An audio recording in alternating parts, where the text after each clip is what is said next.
কয়েক ঘন্টা অতিবাহিত হয়ে গেলে ইংল্যান্ডের বিরুদ্ধে দ্বিতীয় সিরিজটা আরম্ভ হতে যাচ্ছে চেন্নাই মাটিতে। তাই চেন্নাই দর্শকরা অনেক অপেক্ষা করছে এই ম্যাচটা দেখার জন্য। তাই ইংল্যান্ড সিরিজ জেতাতে এবং সিরিজে ম্যাচে ফিরিয়ে দাঁড়িয়েতে ইংল্যান্ড আপ্রাণ চেষ্টা করছে।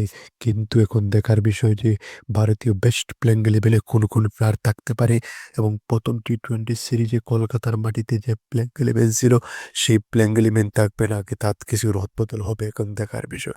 তাই অনেকে ভাবছে যে ভারতের দুর্দান্ত তারকা পেসার মোহাম্মদ শামিকে দলে ফেরাবে নাকি ফেরাবে না, এখন দেখার বিষয়। তাই মোহাম্মদ শামির যদি ফিটনেস ঠিকঠাক থাকে তাহলে তাকে দলের মধ্যে অন্তর্ভুক্ত করাবে সূর্যকুমার যাদব। যদি তার ফিটনেস ঠিক না থাকে তাহলে তাকে তো দলের মধ্যে কোনোভাবেই অন্তর্ভুক্ত করা যাবে না। তাই কমেন্টের মাধ্যমে জানাবে মোহাম্মদ শামি কি অন্তর্ভুক্ত হতে চলেছে দ্বিতীয় টি-20 সিরিজে। আর কয়েক ঘন্টা অতিবাহিত হয়ে গেলে ম্যাচ আরম্ভ হতে যাচ্ছে। তাই দ্বিতীয় টি-20 সিরিজের জন্য ভারতের টিমের ভেতরে শুভকামনা।